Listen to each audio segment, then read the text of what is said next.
what is to his advantage is just the narrative that the election system in the United States is broken and chaos is to his advantage. I mean, things are terrible for him at this point. There's another reason he's pushing this along. This is another kind of distraction. So it is going to be not that I lost because of the war, because of the economy, because of Minneapolis. Because of the Epstein files. It's I lost because the American electoral system is corrupt. Michael. Joanna. I have no idea what's going on. And then it turns out neither does anybody else. Least of all. Least of all where we're going today. I think he has no idea. I mean, truly, he's stuck in a situation that he can't get out of. What does he do? Right. What does he do? He doesn't know. Well, doesn't have an idea. And also there was an amazing bit that I felt we hadn't quite focused on enough when he obviously went through the weekend telling people he was going to bomb Iran. Now he's not going to bomb Iran. Now they're in negotiations. The Iranians come out and say, no, we're not in negotiations. And then he says, oh, we're going to be in negotiations this week. And someone says to him, well, how is that going to be? And he goes, well, I don't know. I mean, I guess we're going to talk them on the phone because they can't get out. Well, if we were in negotiations, he would know how we were talking to them. There's a piece in the Journal this morning saying that no one knows. All the Arab states are getting together, as they always do in a war. You know, people do in a war. Everybody's back-channeling, but no one knows who to negotiate with in Iran.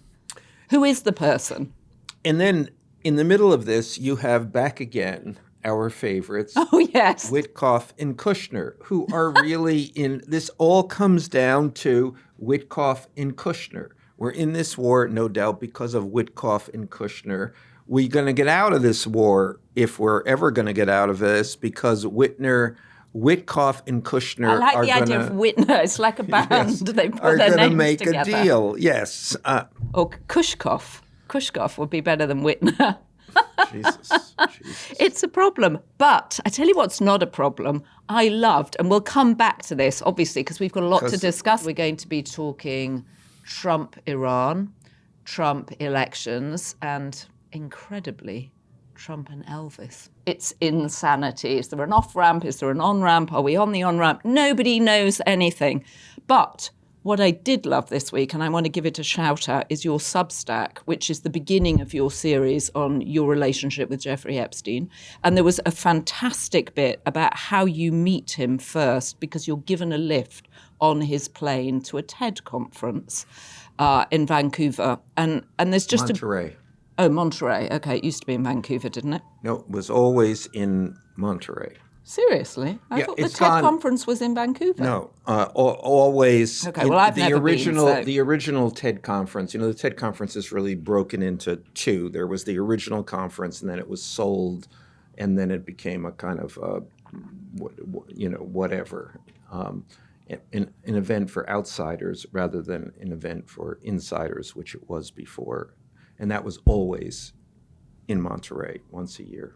Okay, well, for people who haven't signed up for Substack, this definitely is worth signing up for, because you're going to tell the story of your relationship with Jeffrey Epstein.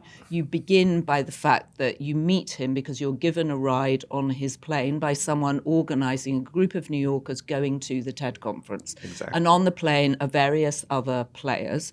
And then what I loved is the description of the plane, because it's a jet. It's not it's not just your regular Gulfstream. It's a proper jet. And you say It's a 757.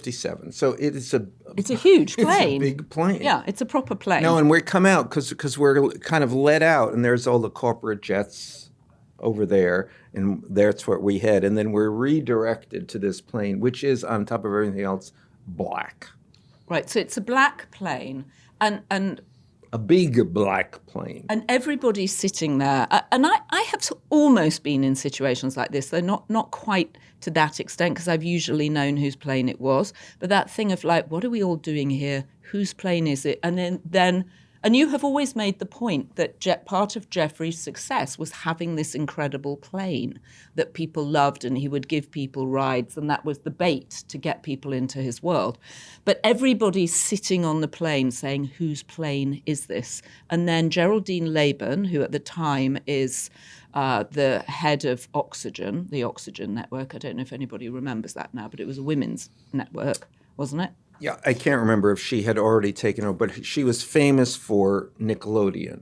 She Nickelodeon, created right. the great children's programming empire. Well, she's on the plane, and she turns to you at one point during the journey and says, this appears to be the embodiment of... She goes, I think this is the closest I've ever come to pure evil.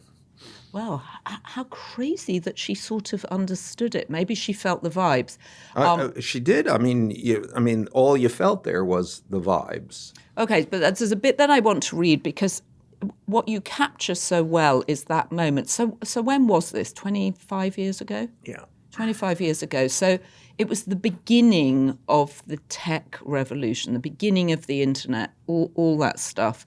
And people sensed that it was in their reach to make millions off this thing. So that's also sort of hanging as a carapace of ambition above everybody. Yeah, the whole world is changing at this point, and I Right. can't. And it's hard to actually summon that sense that everything was possible, that everyone was possible, that there were no constraints on anything. And actually, if you were constrained, you had to kind of get rid of that and rush Right. toward whatever this was that was happening. Right. And funnily enough, I talked to a friend in Silicon Valley over the weekend who's founded countless businesses, and I was asking him about what is the feeling about the war in Silicon Valley, and he said, no one mentions it.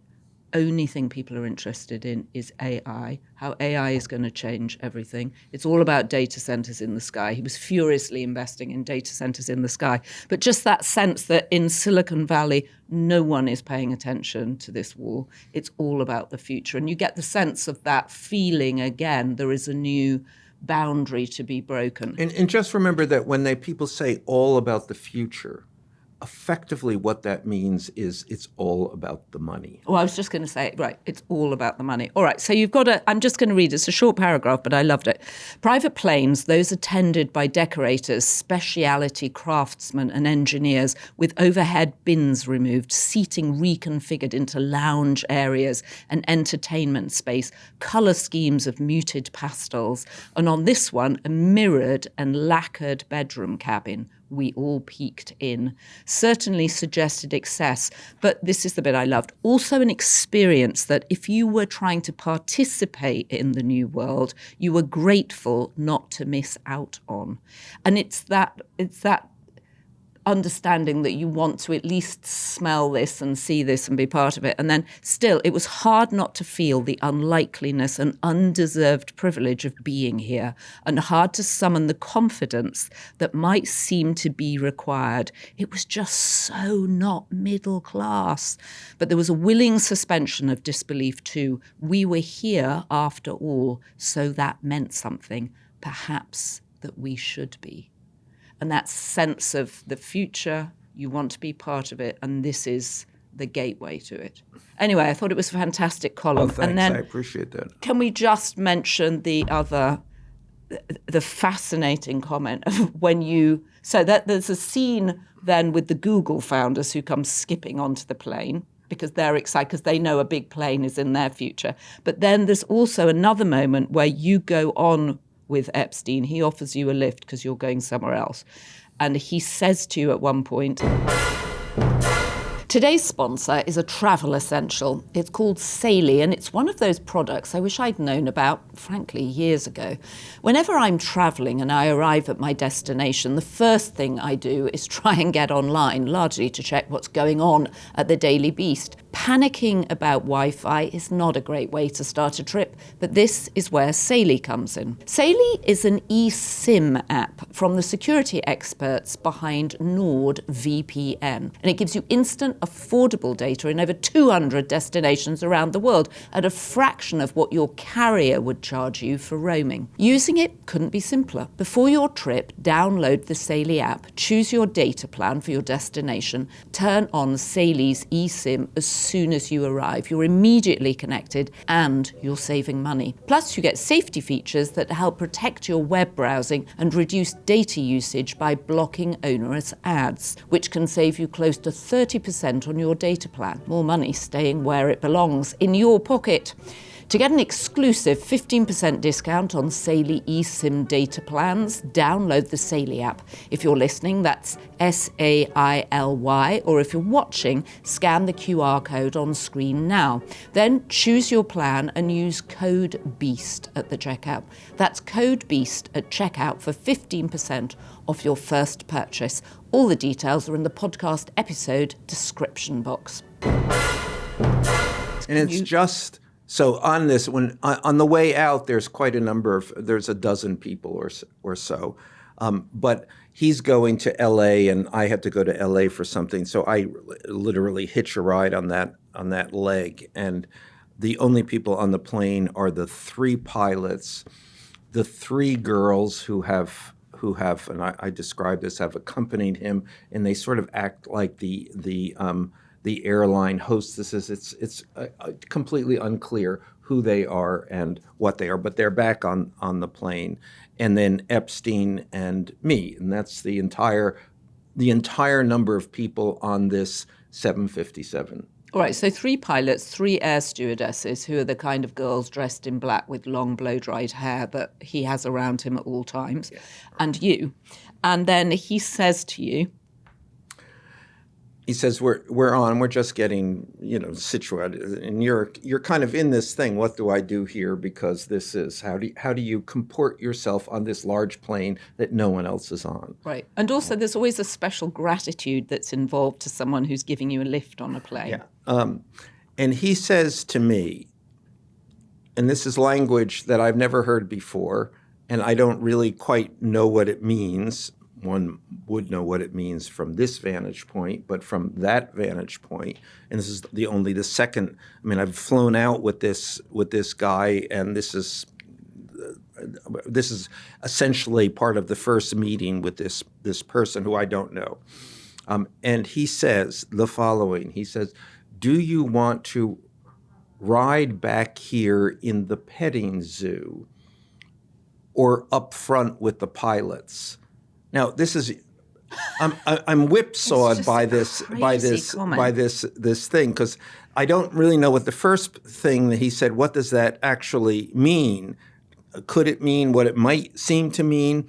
But then you're whipsawed by the other thing, to ride in the cockpit with the pilots, which is frankly something I have always dreamed of doing. I've always wondered what that must be like, what that feeling must be like. So you immediately dismiss whatever you've heard, this petting zoo, that just goes out of your head, and you say, yeah, the pilots. And then, but as soon as you agree to that, and then you're there, you think, what was that? Did I hear that correctly? Right.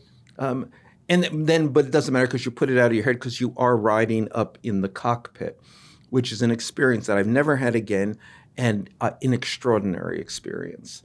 This wrap around windows with the plane, this large plane, which seems to move so slowly in and out of the clouds, and you can actually feel it's sort of the waves of this thing. I mean, I would have gladly sat in this plane for the rest of my life. I think that's as excited as I've ever seen you, the 5-year-old, your inner 5-year-old sitting in the cockpit with pilots of a plane. Anyway, it's a fascinating read. I can't wait for the rest of the series. And it just reminds you of that weird time, and how people get sucked into people's orbits because they think they're important or they're going to promise something. And when you have a huge plane like that, it feels like this man has a validation already. No, and it's very hard from what we know now and the narrative as it exists. It's very hard for anyone to understand where Jeffrey Epstein came from, how you wouldn't immediately recognize him as a completely bad guy.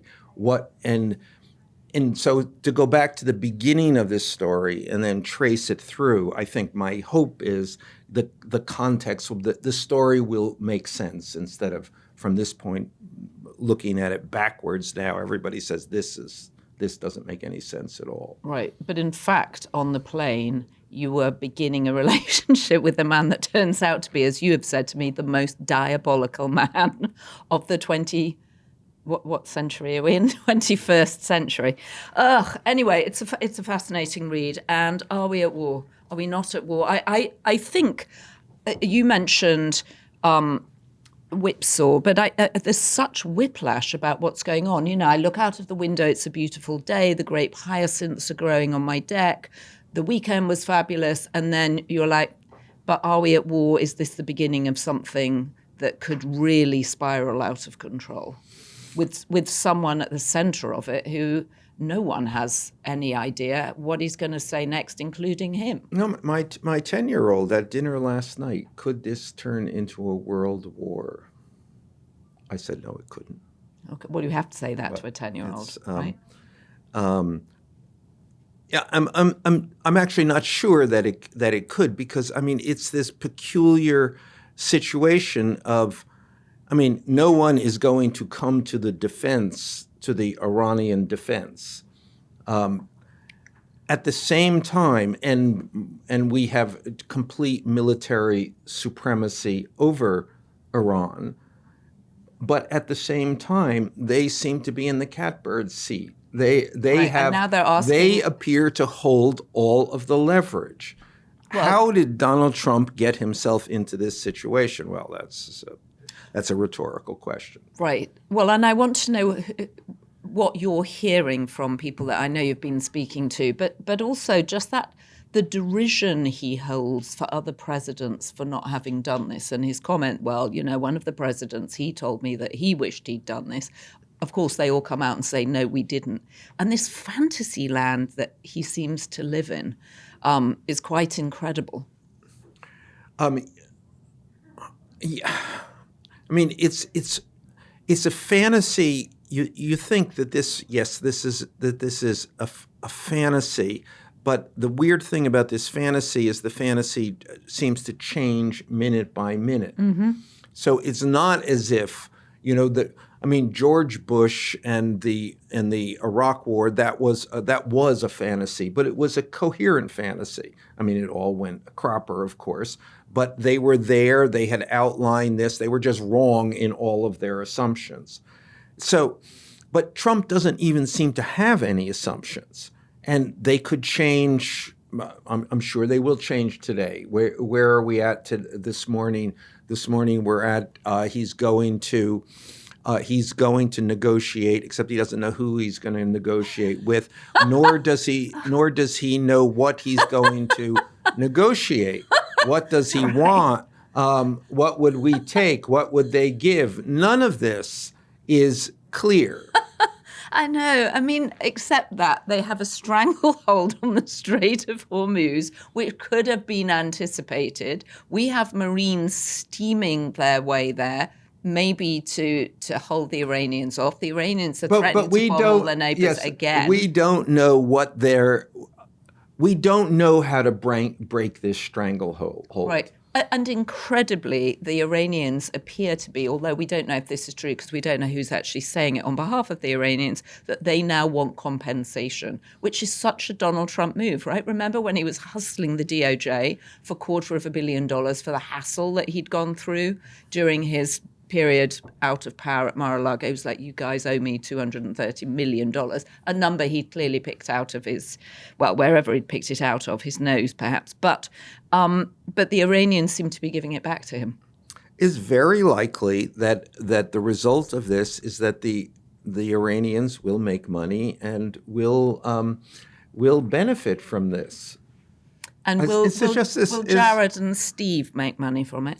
Jared and Steve, I think that we can always, the fundamental, the bottom line is that Witkoff and Kushner always make money. Trump went to Graceland. The obvious comparison is Trump and Elvis. Well, I think we have a clip of him. So I knew Frank Sinatra. I knew most of them. Unfortunately, I never met Elvis, and that would be one I would have liked a lot. But I do like his music, I will say. So thank you for inviting me. I appreciate it. I mean, first thing, I have never put those two together, and which is my fault because they really do belong together. They really and do. They really do they share a look. They do share a look. I mean, Donald Trump would look good in those Elvis. I'm quite surprised he hasn't dressed up as Elvis for one of his Mar-a-Lago parties, which he still goes to at the weekends, despite the fact we're at war. So this weekend he was at a ritzy Republican fundraiser at Mar-a-Lago. But there's another interesting thing there that this also signals, which I hadn't thought of, is that he is not part of that Elvis moment, that Elvis cultural moment.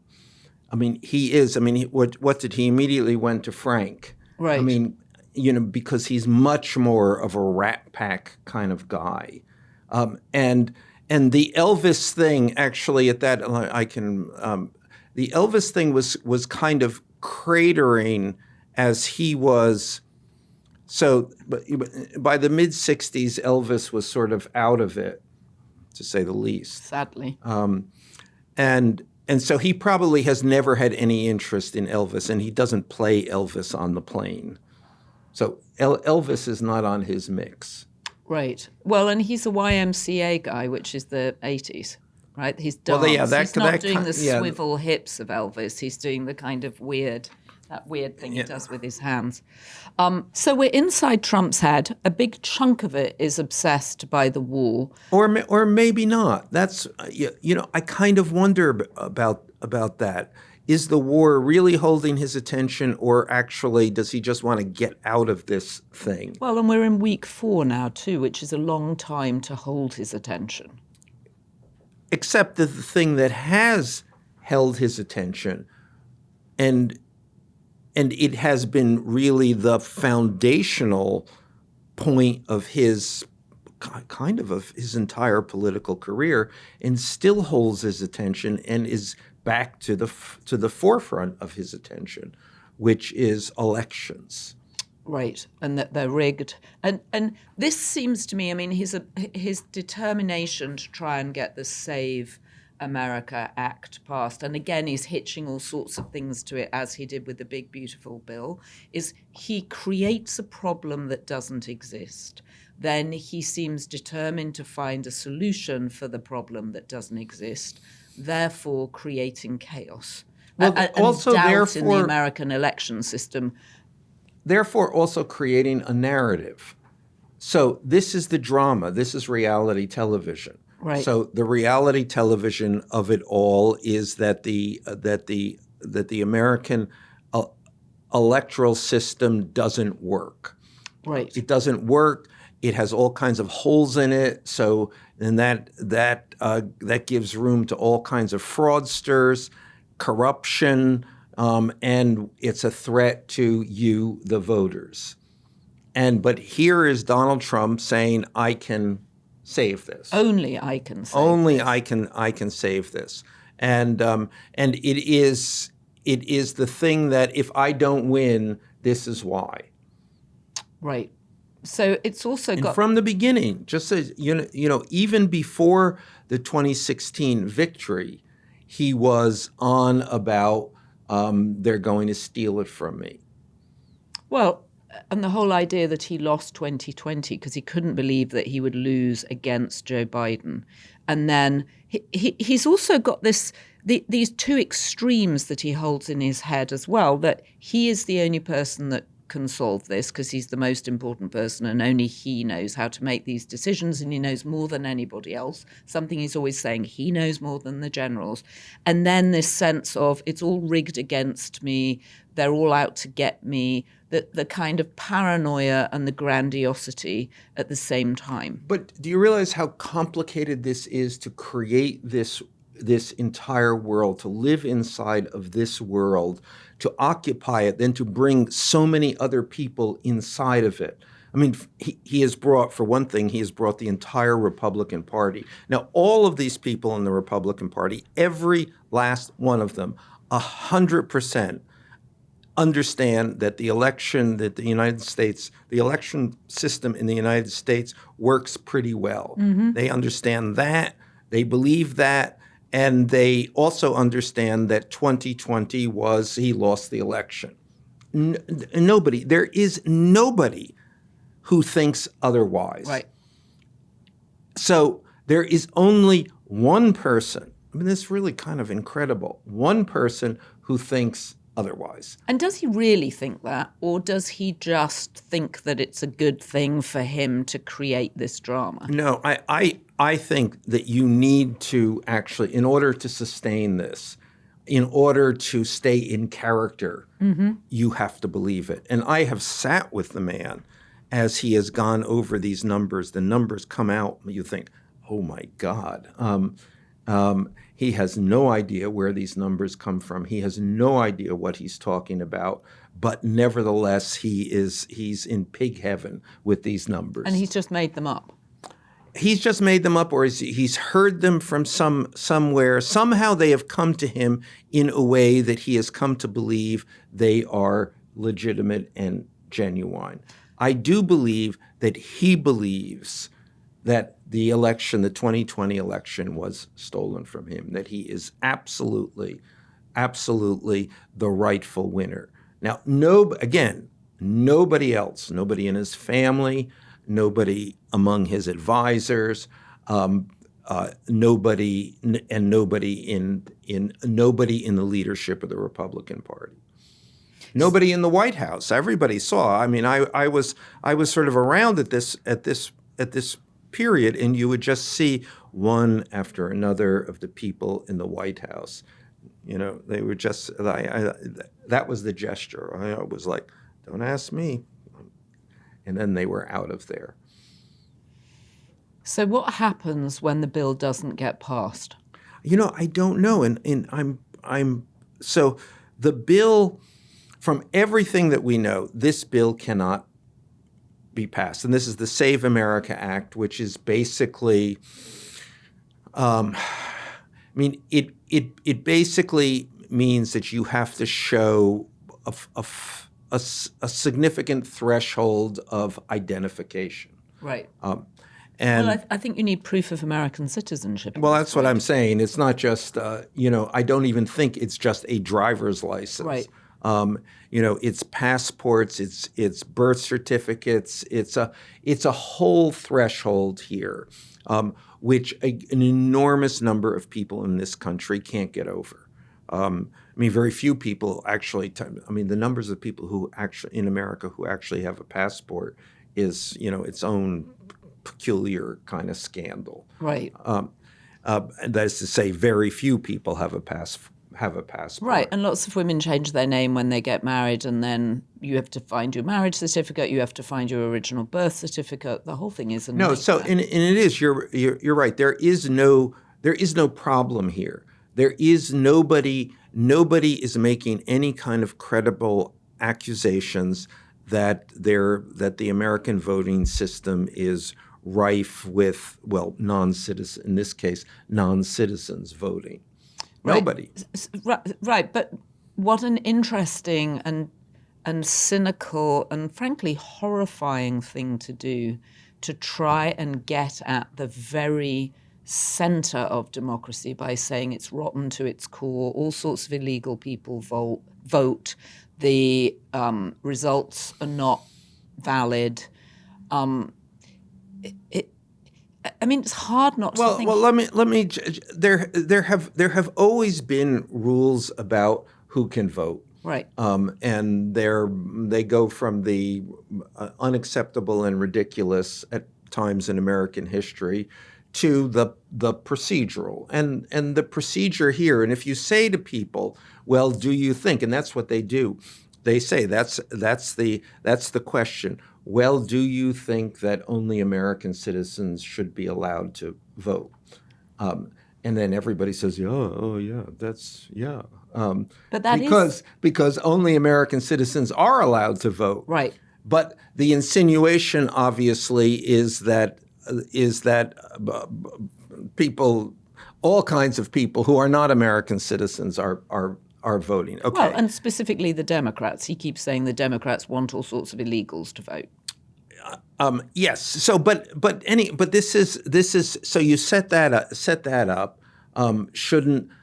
Should only American citizens be allowed to vote? And then people say yes, and then they say, well, okay, then shouldn't they have to prove that they are American citizens?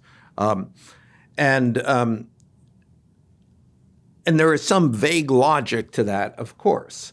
But the other interesting thing is it's not actually clear that this will benefit the Republicans. Well, that's what I was going to come on and ask you, because the assumption is somehow that this is going to benefit the Democrats, but it's going to limit the voting pool. Right. We know that. And it might considerably limit the voting pool by 20%, possibly as much as that.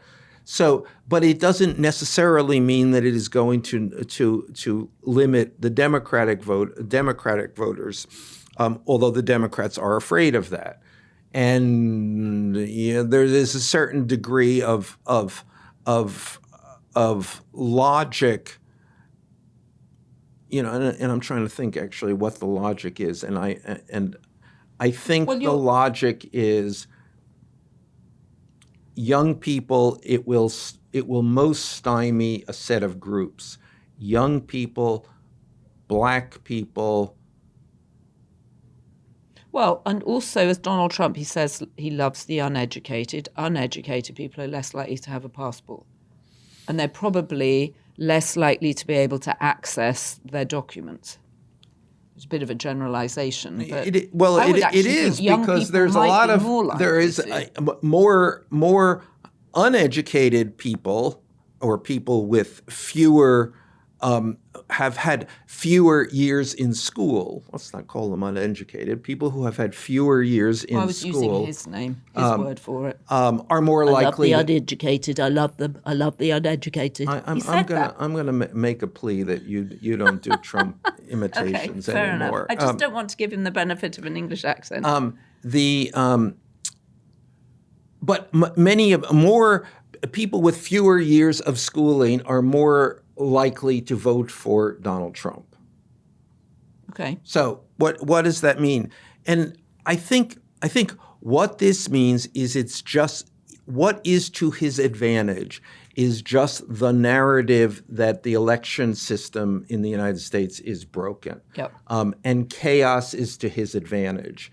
And to create a bubble of uncertainty and controversy around that reverts to, no matter what happens, reverts to his advantage. So if he loses the midterm, let's assume this is not going to pass. So why is he doing this? And I'm actually answering my question in real time to myself. The reason he is doing this is to set up and to continue the narrative. When he loses the midterms, this then becomes the issue. This then becomes the reason he lost the midterms, and he lost the midterms illegitimately. And again, we've set up the enemy here. Right. Because it doesn't make any sense. Everybody knows this is not going to pass. In order for this to pass, they would have to do away with the filibuster in the Senate, which nobody wants to do. Neither party wants to do. So therefore, and he's basically said, don't do anything else. Don't pass any other legislation. Don't work on anything else. It must only be this, which is not going to come to pass. Right. So why would he be doing this? Now, you can't discount the possibility that no one has told him this can't possibly pass. But I suspect that must be obvious enough for even him. So therefore, why is he pushing this forward? He's pushing this forward because he has pushed this story forward from day one of his political career. That's what essentially his politics is founded on this, I was going to say belief, but it's no one else's belief. And so it's on this narrative. Let's just call it that. Okay. It's his story. What is his story? So if he wins, the system is perfect, and if he loses, the system is rigged. Yes, but he's not going to win. So the system is going to be rigged. Well, we don't know he's not going to ring. We don't know he's not going to. But we're that would be a pretty, I would say, usually safe the incumbent speculation. gets. Yes, I mean things are terrible for him at this point. There's another reason he's pushing this along. This is another kind of distraction. So it is going to be not that I lost because of the war, because of the economy, because of Minneapolis, because of the Epstein files. Because of Epstein, it's I lost because the American electoral system is corrupt. And you, my voters, have been cheated. That's the cliffhanger. We'll be back on Thursday to actually talk about Donald Trump's brain. I mean, we're inside his head the whole time. But I don't feel I ever leave his head at this point, do you? I mean, that's the other thing that's so fascinating, that he's got this grip on all of us. Yeah, and we're going to go. We are in an era that we are ruled by a dummy. So let's get into that. How dumb is dumb? Well, we're going to do a proper examination of his brain, in as much as one can. But we're going to do that on Thursday. So if you have been, thank you for watching. I'm not sure what my favourite part of this conversation was. I'm always trying to think about that as we wrap up. So much of it. But really this idea that he's creating a problem that doesn't exist to finagle the results of the election. And I do think it's much more serious than people perhaps understand. Well, it's fundamentally about democracy, of course, but then it's fundamentally about the way he approaches politics, the way he approaches everything, which is not just creating a problem that doesn't exist that only he can solve, but that's part of it, but a full story structure. This is reality television, in which he can create the drama. And he is the drama. Don't forget to subscribe to the Daily Beast. We are independent media. We got some criticism for reading ads, which I thought was a little unfair, because media has always survived with ads, but the Daily Beast is an independent media company, so that's why we run them. And there was one in particular about me recommending a skin product called One Skin, which I have been using, and I asked viewers to remark on whether or not my skin is looking any better, because it's a controlled environment. So, well, what are you talking about? I had to read an ad for a male supplement, which all I want to say is that I grew up with listening to live radio where all of the announcers read ads. So I feel like if you like, you're back in the 50s. Yeah. Anyway, for those of you who leave the comment, we're independent media. Feel free to support us. You can join the B-Beast tier membership, as so many of our viewers have, and we appreciate it. So thank you very much. And if you want more of Michael's series on his friendship with Jeffrey Epstein, how it all began, and I really do urge you to read it for a proper sense of context, then you can take a picture of the QR code, which is apparently now up on the screen, and subscribe. But we'll be back on Thursday to talk about Donald Trump's brain and whether or not he really is passing all those mocha tests that he says he is. See you then. So the good news is we have so many B-Beast tier members now. There are too many names to read out, and we really appreciate your support. Thanks to our production team, Devon Rogerino, Ryan Murray, Rachel Passer, Heather Passaro, Neil Rosenhaus.